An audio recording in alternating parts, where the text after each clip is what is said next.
রাধা পুণ্য তটাশ্রয়ী পরম পূজ্য পাদ শ্রীল রঘুনাথ দাস গোস্বামী চরণ।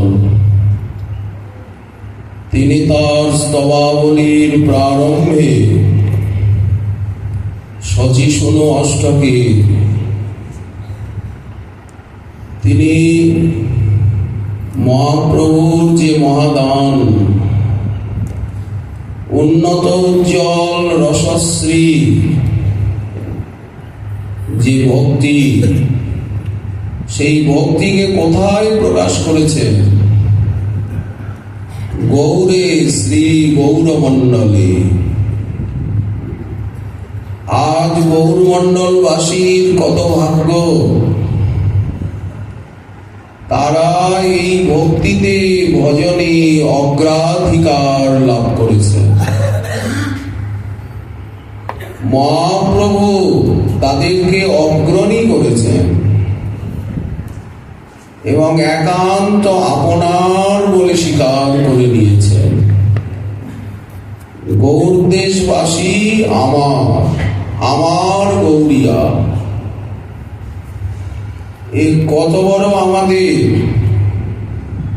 সৌভাগ্যের সীমা যে আমরা গৌরদেশে জন্মমাত্র মহাপ্রভুর হয়ে গেছি। মহাপ্রভু আমাদের হয়ে গেছেন। যেমন শ্রীকৃষ্ণ বলেন, ব্রজবাসী আমার, আমি ব্রজবাসী,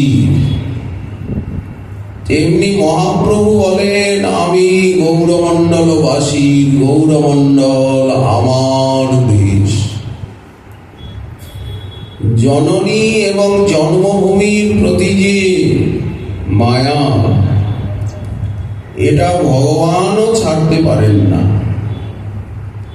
অন্যের কথা, জননী জন্মভূমিশ্চ স্বর্গাদপি গরীয়সী,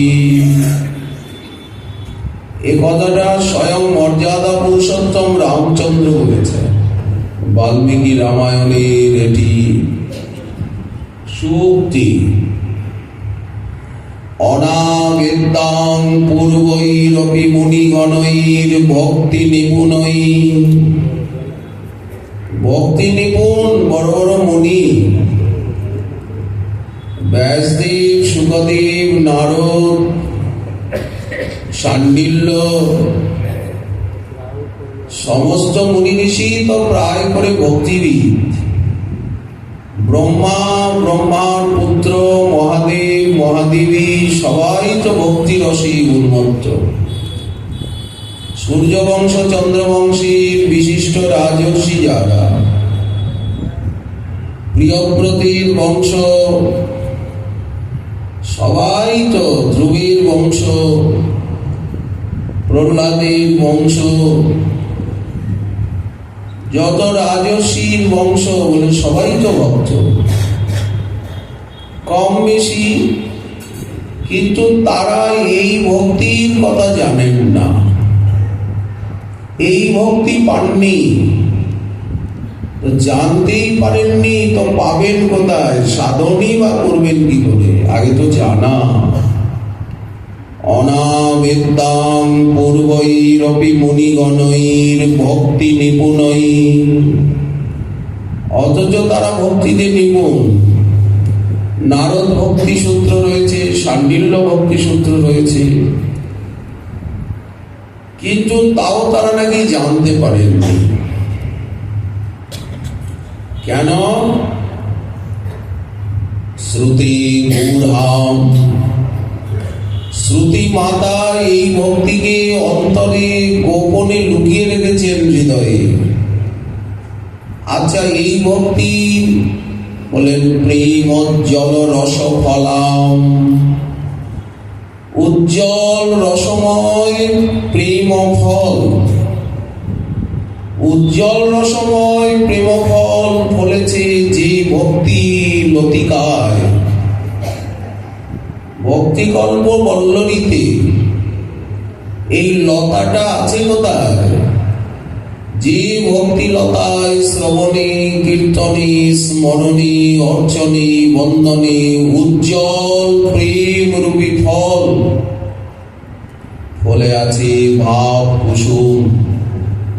বলেন এই লতাটা আছে গৌরমণ্ডলে, লতাটা বিস্তৃত হয়েছে সারা ভারতে, সারা বিশ্বে, ব্রহ্মাণ্ডে, কিন্তু লতার গোড়াটা, লতা লাগানো হয়েছে গৌরমণ্ডলে।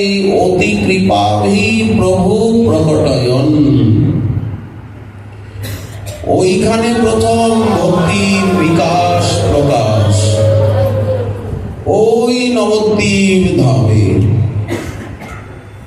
নবদ্বীপ নামনি পুরী, ওখান থেকে এই ভক্তির সন্ধান। গৌরমণ্ডলের থেকে এই ভক্তি সব জায়গায় ছড়াচ্ছে। ব্রজমণ্ডলে ভক্তি এসেছে কোথা থেকে? এই রাধাকুণ্ডকে আলোকিত করেছে কে? নদিয়ার নবদ্বীপের প্রদীপ। রাধাকুণ্ডকে আলোকিত করেছে রামকেলির প্রদীপ। রাধাকুণ্ডকে আলোকিত করেছে হুগলি জেলার আদি সপ্তগ্রামের কৃষ্ণপুরের প্রদীপ। যদি মহাপ্রভু না আসতেন, রূপ সনাতন রঘুনাথ দাস গোস্বামীপাদ না আসতেন, এখানে আমরা কিছুই পেতাম না। হয়তো গমের ক্ষেত, না হলে গরু মোষ বাঁধার জায়গা, না হলে ঘুটের গোবরের স্তূপ, না হলে বন জঙ্গল, এছাড়া আর কিছু মিলত না। এটাই পরম সত্য এবং প্রত্যক্ষ। অতি কৃপাভি গৌরে প্রকটয়ন। এই যে আপনারা গৌরমণ্ডলবাসী, আপনারা জোয়ারের জলের মতো এসে ঢুকেছেন, তবে তো এখানে বান জোয়ার, তা না হলে মাছি উঠবে। এটাই প্রকৃত সত্য এবং প্রত্যক্ষ। আজ গিরিরাজ গোবর্ধনের আরাধনা তিথি, অন্নকূট মহোৎসব। প্রতি বছর এই তিথিতে আমরা গিরিরাজের মহিমা এবং গোবর্ধন যাগ, তার আরাধনা বিষয়ে কিঞ্চিৎ আস্বাদন করে আসি। গোলক বিহারী শ্রীকৃষ্ণের মনে যখন ইচ্ছা জাগলো যে আমি আমার লীলাকে প্রকট করব মর্তভুবনে, ব্রহ্মার একদিনে, রাধারানীকে বললেন আমরা আমাদের এই লীলাকে প্রকট করব, তোমাকে লীলার সহায়িনী হতে হবে। শ্রীমতী বললেন শ্যামসুন্দর, তুমি আমি একা গেলে হবে না, বৃন্দাবনও প্রকট হবেন। যমুনা, গিরি, গোবর্ধন, এদের মাধুর্য মনে সদাই করে আকর্ষণ। গর্গ সংহিতা। আমরা যেখানে যাব সেখানে বৃন্দাবন আছে কি? বৃন্দাবন ছাড়া আমি বাঁচতে পারবো না। গিরি গোবর্ধন আছে, যমুনা আছে, মানস গঙ্গা, পারল গঙ্গা আছে কি? এদের মাধুর্য আমাকে সবসময় আকর্ষণ করে। এদেরকে ছেড়ে আমি যাব না। তবে কৃষ্ণ বৃন্দাবন, যমুনা, গোবর্ধন ডাকিয়া বলিল মর্তে করহ গমন। ধাম চিরকালই আছে। তাহলে যে সূর্যের কন্যা রূপে যমুনা যেন মর্তে এলেন, এর আগে কি যমুনা ছিলেন না? ছিলেন, কিন্তু প্রকট লীলার একটা পটভূমিকা। গোবর্ধন এলেন, সোন দ্বীপে দ্রোণ পর্বতের পুত্ররূপে গোবর্ধন গিরিরাজ জন্ম নিলেন।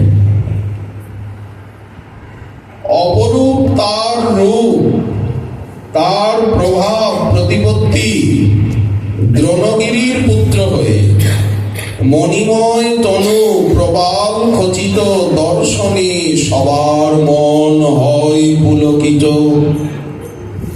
হিমালয় আদি যত পর্বতের গণ দলে দলে সবে আসি করেন দর্শন।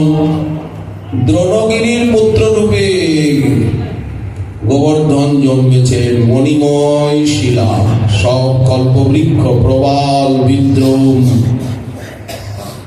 পুলস্ত ঋষি তিনি গোবর্ধনকে দেখে ওনার খুব ভালো লাগলো।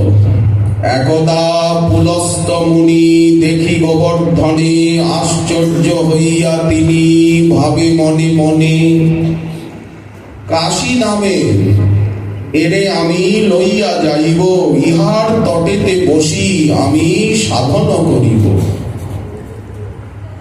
দ্রোণগিরিতে গিয়েছেন মহর্ষি পুলস্ত, ব্রহ্মার পুত্র।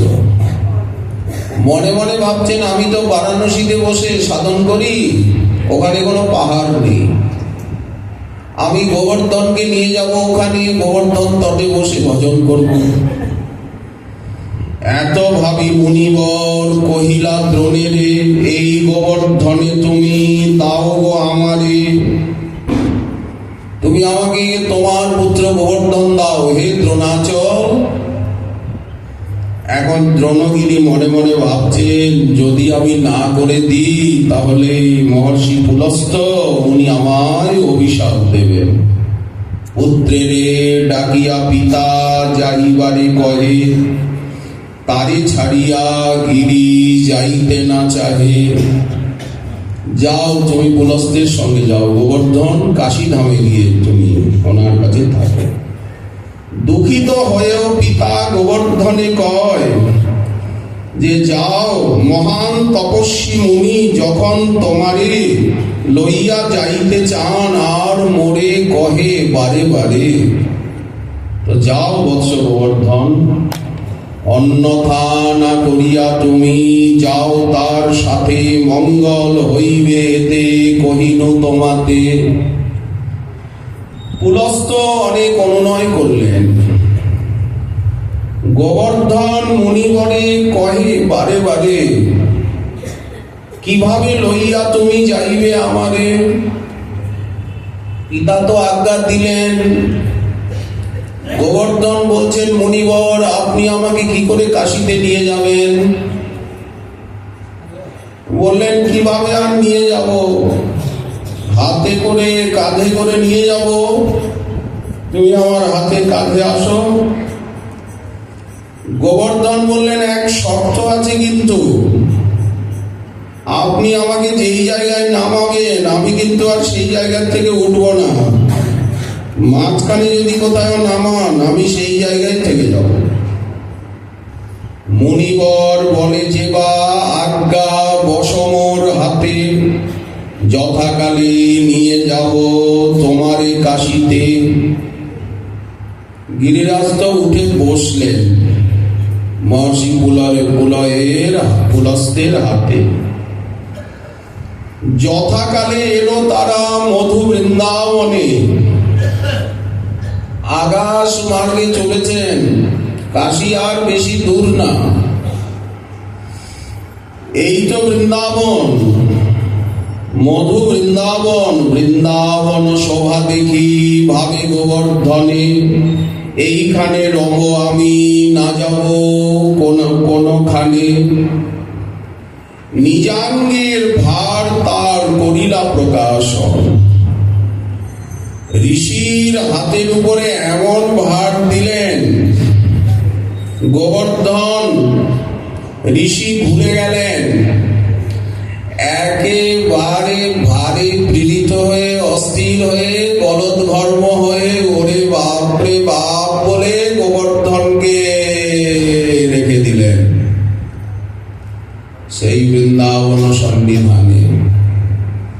বিস্মিত হইয়া মুনি করিলা স্থাপন, একটু বিশ্রাম করে নিলেন।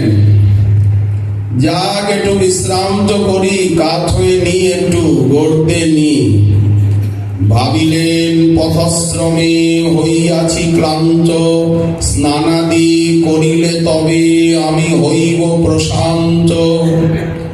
স্নান পূজা অন্তে মুনি কহে গোবর্ধনে, মোর হাতে বসি তুমি চল মোর সনে। গোবর্ধন কহে আমি বলেছি তোমায়, যেথায় রাখিবে মোরে আমি রহিব তথায়। এথা হতে আর আমি কোথায় না যাব, চিন্ময় বৃন্দাবনে আমি সদাই রহিব। এটা তো চিরকালই আছেন, কিন্তু এটা প্রকট লীলার খেলা। আমি এই চিন্ময় বৃন্দাবনেই থাকবো, আর কোথাও যাব না, এই মধুর বৃন্দাবনকে ছেড়ে। বহু অনুরোধ তারে করিলেন মুনি, তবু শ্রী গোবর্ধন না শুনিলা বাণী। অভিশাপ দিল মুনি গিরি গোবর্ধনে, তিলে তিলে ক্ষয় প্রাপ্ত তুমি হবে দিনে দিনে। ঋষি পুলস্ত রাগে ক্রোধে অস্থির হয়ে অভিশাপ দিয়ে দিল, বলেন তুমি তিল তিল করে ক্ষয় প্রাপ্ত হবে, হই হব, হই হব হব, ক্ষয় হব হব, কিন্তু বৃন্দাবনে বাস করব, বৃন্দাবন ছেড়ে যাব না। গিরিরাজ গোবর্ধনের মহিমা কথন, গর্গ সংহিতা তাহা করিয়াছে বর্ণন। গর্গ সংহিতায় এই বিষয়ে বিস্তার পূর্বক বর্ণন আছে। সেই গর্গ সংহিতারই কথা আমরা বলছিলাম। আজকে সেই গিরিরাজের মহিমাকে প্রকট লীলায় শ্রীকৃষ্ণ প্রথম প্রচার করলেন। এতদিন মহিমাটা ঢাকা ছিল। গর্গ সংহিতায় অবশ্য অনেক কথাই আছে।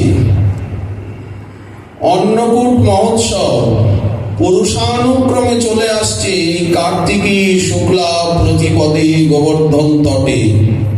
আগে তো ইন্দ্রযাগের আয়োজন হতো, এই তেমনই সময়টা এখন উপস্থিত। আজ নন্দ মহারাজ, গোপগণ সপরিবারে, কৃষ্ণ আছেন, বলদেব আছেন, গিরিরাজ তটে উপস্থিত হয়েছেন সবাই। ইন্দ্রযাগের অনুষ্ঠানের জন্য সবকিছুর আয়োজন করেছেন। তখন ব্রজেন্দ্র নন্দন সঙ্গে বলদেব সবাই আয়োজনে ব্যস্ত, এসে উপস্থিত। বাবা, আপনারা যে এত ব্যস্ত সমস্তভাবে কি কাজ করছেন, এটা কোন যজ্ঞ, কি উদ্দেশ্য, কোন দেবতা, এই যজ্ঞ করলে কি ফল হয়? পিত, আমার মহা কুতূহল, আমাকে দয়া করে বলুন। এতটুকু ছেলে, শিশু বয়স, মাত্র 7 বছর, কি পাকা পাকা কথা, কি উদ্দেশ্য, কোন দেবতা, কি হবে এটা করে? ওই যে গর্গমুনি বলেছেন, নারায়ণ সমগুণই, নারায়ণের কৃপায় এই পুত্র পেয়েছি না। ভাবছেন, কৃষ্ণ মুখের দিকে তাকিয়ে দেখলেন যে পিতা কিছু বলবেন, উনি তো কিছু বলছেন না, গম্ভীর হয়ে আছেন। আচ্ছা, আপনি তো মহান সাধু ব্যক্তি, তো যারা মহান তারা তো কোনো সময় গুজগুজ গুজগুজ করে না, তারা তো কোনো কিছু গোপন রাখে না, সকলের সঙ্গে আলোচনা করে প্রকাশ্যে সবার সম্মতি নিয়ে তারা কাজ করেন। তো আত্মীয় স্বজনের সঙ্গে পরামর্শ করে যে কাজটা করা যায় ওইটাই তো সুসিদ্ধ হয়। আর সাধু ব্যক্তির তো কোনো কাজই গোপন রাখা উচিত নয়। বৎস, তুমি এইরকম প্রশ্ন করছো, এটা ইন্দ্রজাগ, আমরা বৈশ্য জাতি, এটা আমাদের বৃত্তি, গো সেবা। তো গো পালন করি, তার জন্য তৃণ চাই, ঘাস। বৃষ্টি না হলে ঘাস আমরা কোথা থেকে পাবো? এই জন্য ইন্দ্র হচ্ছেন বর্ষার অধিদেবতা, বৃষ্টির মেঘগুলো তার আত্মসম। এই জন্য সুবৃষ্টি হবে ইন্দ্রের পুজো করলে। বুঝতে পারলে? আমরা এটা পরম্পরাক্রমে করে আসছি, নূতন না। কারণ পরম্পরা প্রাপ্ত কাজ করলে সেটা সুফল পাওয়া যায়। কৃষ্ণ বলছেন বিত, কর্মই তো হচ্ছে সবকিছুর কারণ। অতএব আমরা যদি ভালো কাজ করি নিশ্চয়ই ইন্দ্র বৃষ্টি দেবে। আমরা যদি ভালো কাজ না করি তাহলে বৃষ্টিটা দেবে কে? কর্মভাব এখানে দেখাচ্ছে। কর্ম অনুসারেই তো লাভ হানি ভালো মন্দ সবকিছু হয়। আর আমাদের তো কোনো গ্রাম নগরাদি নেই, আমরা বনবাসী, জঙ্গলে জঙ্গলে ঘুরে বেড়াই। আচ্ছা পিত, একটা কথা আমি বলি, এই যে গিরিরাজ গোবর্ধন দেখছেন, ইনি তো আমাদের প্রত্যক্ষ দেবতা। গোগণ আমাদের উপজীব্য, ইনি কত ঘাস দিচ্ছেন, জল দিচ্ছেন, ফল দিচ্ছেন। তো আমরা এই প্রত্যক্ষ দেবতা গিরিরাজের পুজো না করে ইন্দ্রের পুজো করতে যাব কেন? আপনারা কোনোদিন ইন্দ্রকে দেখেছেন? গোপাল এমন ভাবে কথাগুলো বললেন না, সবাই একেবারে গদগদ ভাবে গিরিরাজের সেবা, ব্রাহ্মণের সেবা, এটা তো আমাদের একান্ত কর্তব্য। ছবির মতো দেখিয়ে দিলেন, প্রাণের প্রাণ হয়ে উঠল কথাগুলো। ঠিক আছে, আমরা গিরিরাজেরই পুজো করব, তোমার কথাই ঠিক, তিনি আমাদেরকে রক্ষা করবেন। আমরা আর কোনো দেবতার পুজো করব না। গাভীরা আমাদের পূজ্য, ব্রাহ্মণগণ পূজ্য। আচ্ছা, গিরিরাজের সেবা করতে গেলে কি লাগবে বলো দেখি গোপাল? তাদের মুখের কথা টেনে নিয়ে কৃষ্ণ বললেন, বেশি কিছু লাগবে না পিত। এই যা কিছু আপনারা জোগাড় করেছেন, গৃহে যত দুধ, দই, ঘি রয়েছে, নানাবিধ সন্দেশ, মিষ্টান্ন, এর দ্বারাই পুজো হবে। মহা মহোৎসব হবে, অন্নকূট। ব্রাহ্মণরা আসুক, ব্রাহ্মণদেরকে নিমন্ত্রণ করুন, রাশি রাশি অন্ন ব্যঞ্জন প্রস্তুত করা হোক, স্বস্তি বাচন করা হবে, যজ্ঞ হোক, চড়ু পাক করবেন, গোপগণ গাভী সকলকে নিয়ে এখানে উপস্থিত হন। প্রাতঃকালের থেকে পুজো সম্ভার আরম্ভ হোক, মধ্যাহ্নকাল পর্যন্ত মনে হয় সমস্ত কাজই শেষ হয়ে যাবে। তারপরে হবে গিরিরাজের ভোগ নিবেদন উৎসব। সবাই পরমানন্দে একেবারে মত্ত হয়ে উঠলেন। সব বিচিত্র সাজ পোশাকে সুসজ্জিত হয়ে স্ত্রী, বালক, বৃদ্ধ, যুবা সকলে গিরিরাজ তটে উপস্থিত। স্বর্ণ শৃঙ্খলে সজ্জিত একটা বিশাল হস্তির উপরে আরোহণ করে নন্দ মহারাজ, কৃষ্ণ বলদেব, পুরোহিত, ভাগরী মুনি, বিশিষ্ট বিশিষ্ট যারা, তারা হাতিতে চলে আসছে। বৃষভানু মহারাজ, শোভানু, চন্দ্রভানু, প্রভানু, অভিনন্দ, সনন্দ, নন্দন, উপনন্দ, এরা সব হাতিতে করে আসছে। সকাল থেকে আরম্ভ হয়ে গেল গোবর্ধন যাগের আয়োজন। ভগবান শ্রীকৃষ্ণই অনেক ব্রাহ্মণের রূপ ধারণ করে আর নিজেই রন্ধন কার্য করছে। শত শত বিপ্র সব রসুই করছে। তা না হলে কি করে হবে? কৃষ্ণই যেন শত শত গোপের রূপ ধারণ করে সমস্ত ব্যবস্থাপনায় লেগে গেলেন। লক্ষ লক্ষ গাভী এদের, গোপগণের নানা রকম মিষ্টান্ন, দধিকুল্লা, দধির রথ, দুগ্ধের রথ, একেবারে দুধ, দই, ঘি, মধু, পঞ্চামৃত, নানা মিষ্টান্নে, ঘৃত পক্কান্নে গিরিরাজের তট একেবারে ভরে গেল। এইবার কৃষ্ণের ইচ্ছায় চারিদিকে সাজানো হচ্ছে স্তূপাকার অন্ন ব্যঞ্জন।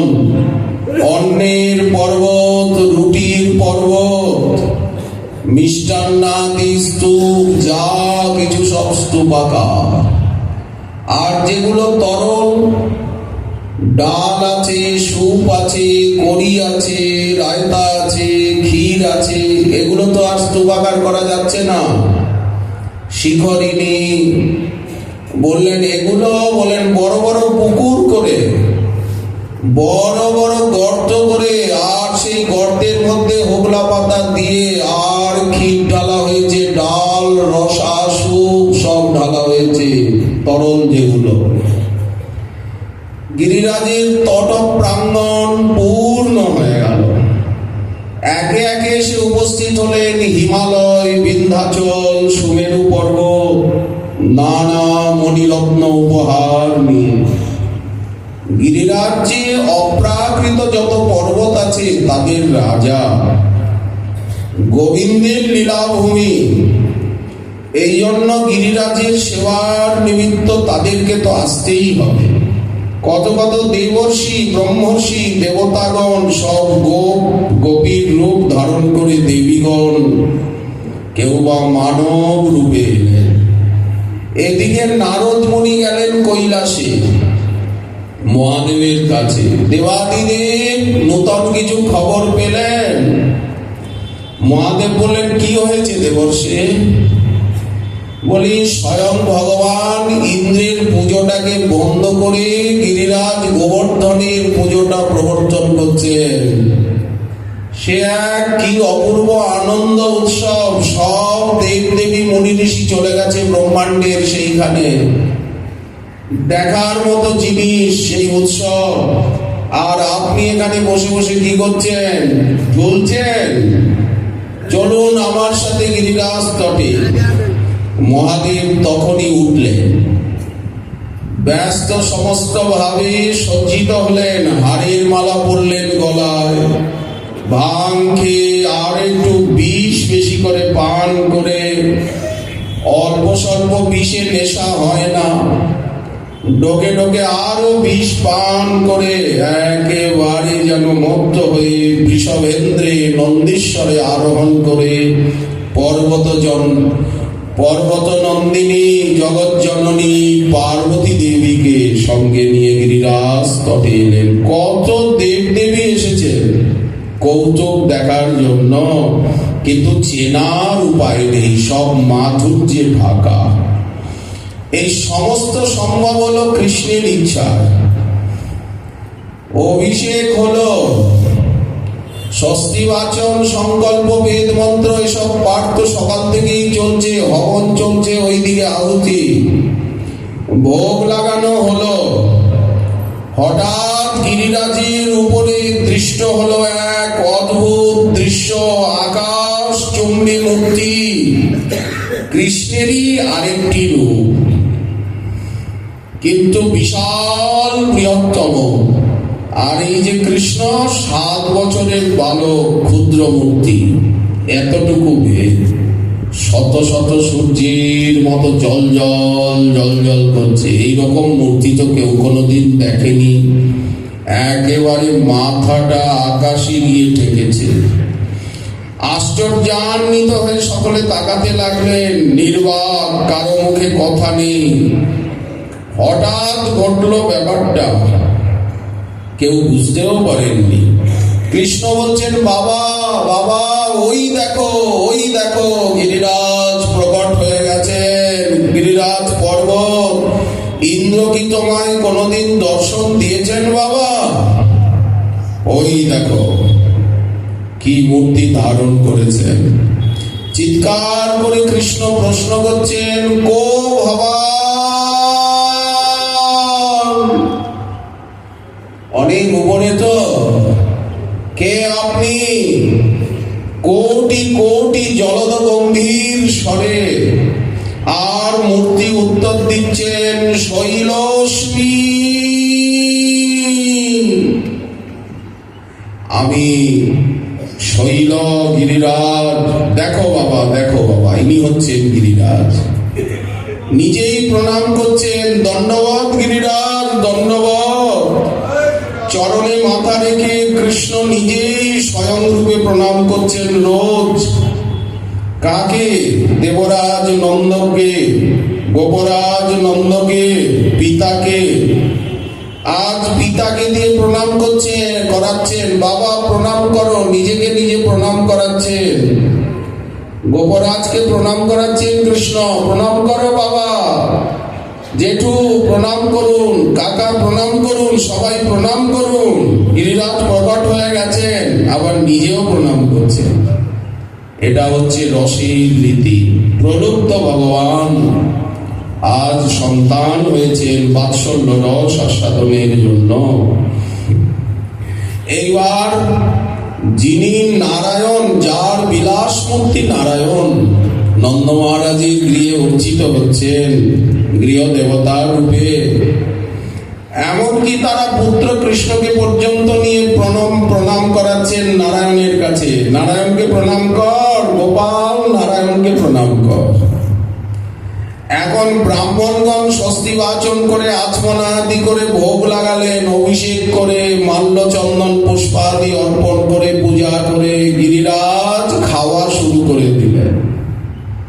ওরে সর্বনাশ, বহু বহু ভোগ নিবেদিত হয়েছে। আর এত বড় মূর্তি গিরিরাজের, দুই বিশাল হস্তে অন্ন ডাল রুটি সবজি যা কিছু আছে মেখে আর হা করে সব খেয়ে নিচ্ছেন, বড় বড় গোল্লা বানিয়ে সব খাচ্ছেন গ্রাসে গ্রাসে। রাশি রাশি অন্ন রুটি সমস্ত লড্ডুকাদি সব মহানন্দে চর্বণ করছেন, আর দপ দপ দপ দপ চক চক চক চক করছে আনন্দে গিরিরাজের মুখমণ্ডল। কোটি বিদ্যুৎ কান্তি, কোটি কোটি সূর্যের উজ্জ্বল জ্যোতি।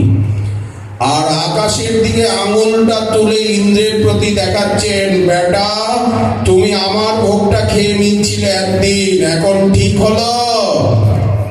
এই বিশাল ভোজন পরিবার, গোপগণ আনন্দে আত্মহারা, যুবকগণ হাসছেন, বৃদ্ধগণ অবাক বিস্ময়ে চেয়ে আছেন, আর বালকগুলি একেবারে ভয়ে জনসর হয়ে টটর করে কাঁপছে। কি দৃশ্য এই লীলাগিরিরাজে! পুকুর পুকুর ক্ষীর, ডাল সুপ, তারপরে রসমালাই, দুগ্ধ দধি, শিখরিণী, রায়তা, বললেন সব শো শো করে, এগুলো তো কুকুর বানিয়ে দেওয়া হয়েছিল, বললেন শো শো করে আর মুখ লাগিয়ে টেনে নিচ্ছেন, পান করছেন। পুকুর পুকুর জল, যত কুণ্ডে জল ছিল বললেন জল শো শো করে পেটটা টেনে নিলেন পান করে। ভোজন আর সমাপ্তই হয় না। গিরিরাজ, আমার ঘরে ভালো ঘিয়ের লাড্ডু ছিল ক্ষীরের, এইভাবে যে তুমি আস্বাদন করবে প্রকট হয়ে তা তো জানা ছিল না। কেউ মনে মনে ভাবছেন, ওখান থেকে হাতটা বাড়িয়ে দিয়েছেন, এইটা তোমার হাড়ি, এতে ক্ষীরের লাড্ডু, আর একেবারে মুখে ঢেলে দিচ্ছেন, ঝুড়ি ঝুড়ি লাড্ডু নিয়ে মুখে হা করে ঢেলে দিচ্ছে। সবার জিনিস খাওয়ার আস্বাদনের বাসনা সব ব্রজবাসী আচমন করছেন, বহুদূর পর্যন্ত আচমনের জল ফু করে ধারাকারে কুল্লা করে আর ফু করে ছিটিয়ে দিচ্ছেন।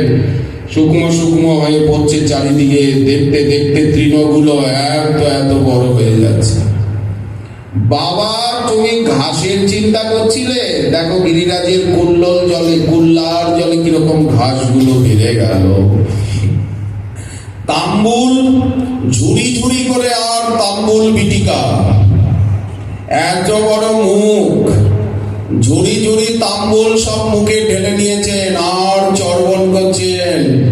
কৃষ্ণ বলছেন, বাবা দেখো দেখো ওনার কৃপা।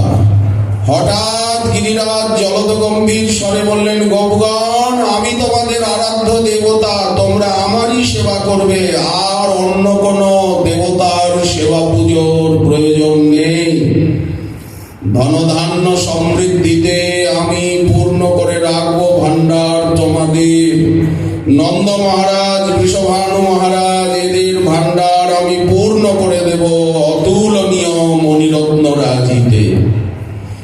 কোনো অভাব থাকবে না, আমারই সেবা করে যাবে তোমরা, আর কারো সেবা করবে না। এখনো এই কথাটা ব্রজবাসীগণ রক্ষা করে চলেছে। গিরিরাজকেই তারা সর্বস্ব, সর্বদেব দেব দেব বলে মনে করে। গোপগণ বললেন, হ্যাঁ গিরিরাজ, আমরা আপনারই দাস, চিনতে পারিনি। আপনার সেবা ছেড়ে এতদিন ইন্দ্রের সেবা করছিলাম, বড় ভুল হয়েছে। আপনার চরণে আমরা শরণাগত, আজ্ঞা করুন, আমাদেরকে কি করতে হবে? গিরিরাজ বললেন, সকলে তোমরা আমার পরিক্রমা দাও, এতে আমার সবিশেষ সন্তোষ, আমার সবচেয়ে বেশি প্রসন্নতা হয় পরিক্রমায়। তোমরা সবাই মিলে গান বাজনার সঙ্গে আমার পরিক্রমা দাও। সব গাভীগুলি গোবৎসকে নিয়ে পরিক্রমা দাও গোপগণ সাথে। কৃষ্ণ বলছেন, বাবা এখনো তো পুজো শেষ হয়নি, আরতি করতে হবে। এত বড় শ্রীবিগ্রহ, ছোট প্রদীপে কি করে আরতি হবে? বললেন, বড় বড় বৃক্ষের ডালকে ছেটে এনে তার উপরে তুলো জড়িয়ে, কাপড় জড়িয়ে, আর ঘিতে ডুবিয়ে, কর্পূর দিয়ে বড় বড় মশাল বাতি জেলে আর আরতি হলো। সবাই গান গাইছেন আরতি করে। এইবার তো স্তুতি হবে, পরিক্রমা হবে। তো এই পরিক্রমা সেদিন থেকে আরম্ভ হলো গিরিরাজের, এখনো চলছে। গোবিন্দ প্রবর্তন করেছেন, এটা তো বন্ধ হবে না। দলে দলে সমস্ত নরনারী তারা গিরিরাজের পরিক্রমা দিচ্ছেন, আর নানা বাদ্যযন্ত্র বাজছে। আগে আগে গাভী, গোবৎস, ব্রাহ্মণ, তারপরে সব মাতৃমণ্ডলী, কৃষ্ণ বলরাম আছে। যারা হাঁটতে পারবেন না তারা গোশকটে পরিক্রমা দিচ্ছেন আর গুণগান করছে। নানা বাদ্যযন্ত্র বাজছে, ধ্বজা পতাকা। দুই দলে ভাগ হয়ে গেছে। একদল গানের ছন্দে প্রশ্ন করছে, আর অন্য দল উত্তর দিচ্ছে। গিরি পূজেয়ং বিহিতা কেন অরচি শক্রপদ ভয়ং জিন।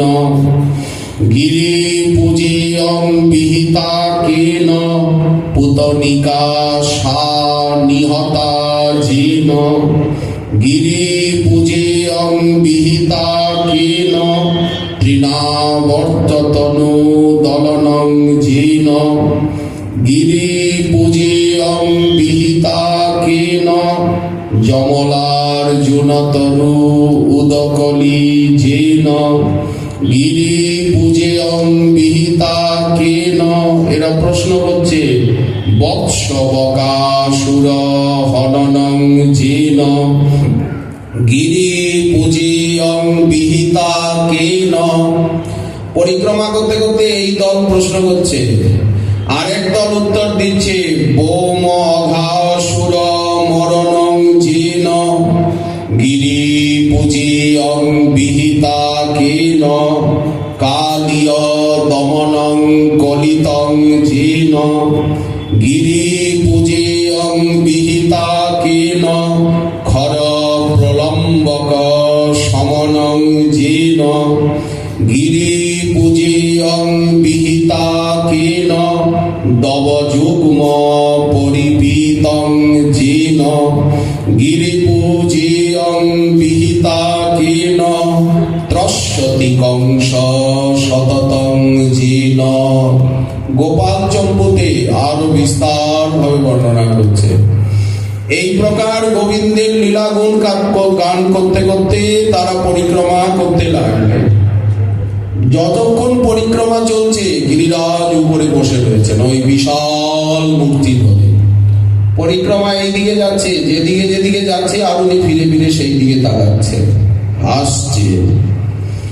যখন পরিক্রমা শেষ হয়ে গেল অন্তর্হিত হয়ে গেলেন। এইবার সমস্ত ব্রাহ্মণের সেবা হবে। অতিথি অভ্যাগত গাভীগণকে, আজকে তো গো পূজা, গোমাতার পূজা করতে হয় সন্ধ্যাবেলা, বলি বৃন্দাবলী পূজা। তো গাভীদের তৃণ খাওয়ানো হলো, সেবা করা হলো। সমাগত গোপবৃন্দ গিরিরাজের প্রভূত প্রসাদ সব উদর পূর্ণ করে সব আস্বাদন করলেন। গিরিরাজ সবটাই গ্রহণ করে নিয়েছিলেন, কিন্তু হস্তস্পর্শে আবার পূর্ববৎ হয়ে গিয়েছিল। সবাই প্রসাদ পেলেন আনন্দে। শেষে বাদ্য, নৃত্য, গীত, আনন্দ উৎসবে ভুরি দক্ষিণা সকলকে দিয়ে বিদায় করে আর সবাই নিজ নিজ ঘরে চলে গেলেন।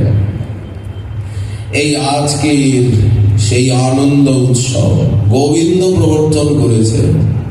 সেই থেকে আজ অখণ্ড সেই উৎসব হতে চলেছে। মন্দিরে মন্দিরে, দেবায়তনে, ভক্তের ঘরে ঘরে, যার যেমন যে প্রকার সাধ্য তারা নিজ ইষ্টদেবকে ভোগ লাগিয়ে সকলকে প্রসাদে আপ্যায়িত করে আর গিরিরাজের এই আরাধনা, অন্নকূট মহোৎসবের এই আনন্দ সকলে উপভোগ করছেন। আজকের সেই শুভ দিন।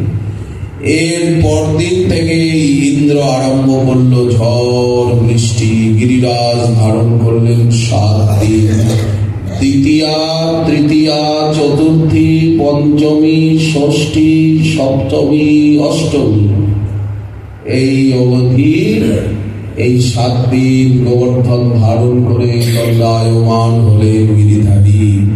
এমনই এই সময় এসে উপস্থিত, আর আমরা সেই গোবর্ধন তটেই আছি, গিরিরাজের করুণা কৃপার ছত্র ছায়াতেই আছি। শ্রীমন মহাপ্রভুর কৃপা হলে আগামীকাল আবার রইলে বিষয় আস্বাদনের আকাঙ্ক্ষা। আজকে আমাদের ভাগবতী কথা এইখানে দেওয়া হলো বিশ্রাম।